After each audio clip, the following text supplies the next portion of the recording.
एक समय की बात है।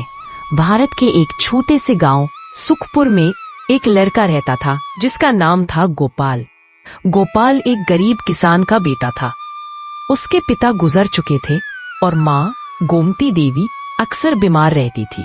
छोटी सी झोपड़ी, सूखी जमीन और पेट भरने के लिए संघर्ष भरा जीवन था उनका।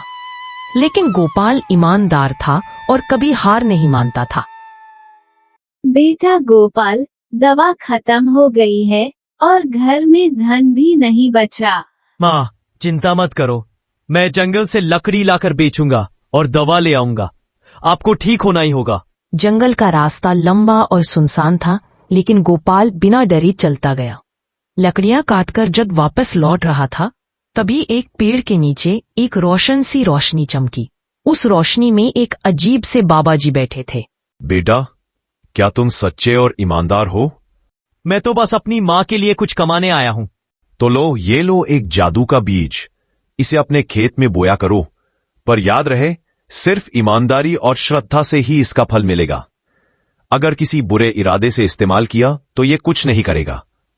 मैं वादा करता हूँ बाबा जी, मैं इस बीज का ध्यान अपने माँ की तरह रखूंगा। अगले दिन गोपाल ने बीज को साफ किया, पूजा की और अपनी सूखे से खेत में बोया। रोज वो उसे पानी देता था, उसके साथ बातें करता था।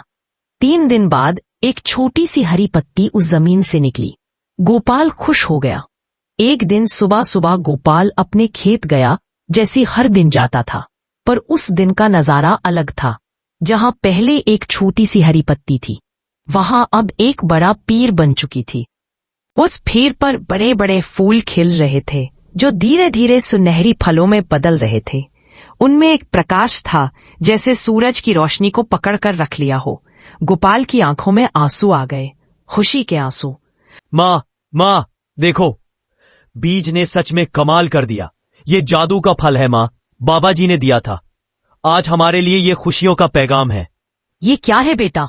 इतना चमक रहा है जैसे सोना हो। गोपाल ने एक फल मंदिर में चढ़ा दिया, दूसरा माँ के लिए रखा और तीसरा एक दुखी परिवार को दे दिया। गांव वाले हैरान रह गए। क्या उस छोकरे के खेत में कोई जादू का पौधा उग रहा है? हमें तो जमीन चाहिए, जितना पैसा मांगे दे दो। नहीं मुखिया जी, मैं ये जमीन नहीं बेचूंगा।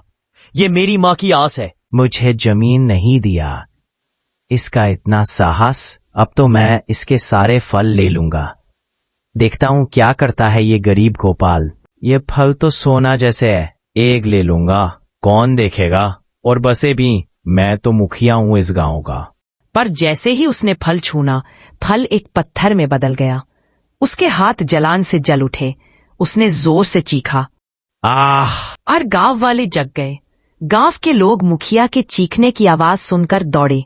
सबने देखा, मुखिया के हाथ में पत्थर बन चुका फल था। पंचायत बुलाई गई। गोपाल ने सब कुछ साफ साफ बताया। मैं सिर्फ अपना फर्ज निभा रहा था। मुझे से गलती हो गई, मैं लालच में अंधा हो गया था, मुझे माफ कर दो। तुमने हमारे भरोसे को तोड़ा है। तुम मुखिया बनने के लायक नहीं रहे। हमारे बीच में जो सबसे ईमानदार है, वही हमारा नया नेता होना चाहिए, और वो है गोपाल। अगर आप सब मुझे अपना प्रतिनिधि मानते हैं, तो मैं हमेशा ईमानदारी और प्रेम से आपकी सेवा करूंगा। उस दिन से गोपाल सिर्फ माँ का बेटा नहीं, पूरे गांव का बेटा बन गया। गांव में नए दिन की रोशनी छाई। गोपाल के खेत से हर दिन नए फल मिलते, जो सब गांव वालों में बांट दिए जाते। अब कोई भूखा नहीं सोता, कोई अकेला नहीं रहता। माँ भी पूरी तरह ठीक हो गई थी। सब कुछ जैसे एक सपना सा लग रहा था। और इस तरह गोपाल की कहानी एक मिसाल बन गई। याद रखना, सच्चाई कभी नहीं हारती, मेहनत का फल कभी खाली नहीं जाता। जो दिल से काम करता है, उसके लिए भगवान भी रास्ता बनाता है।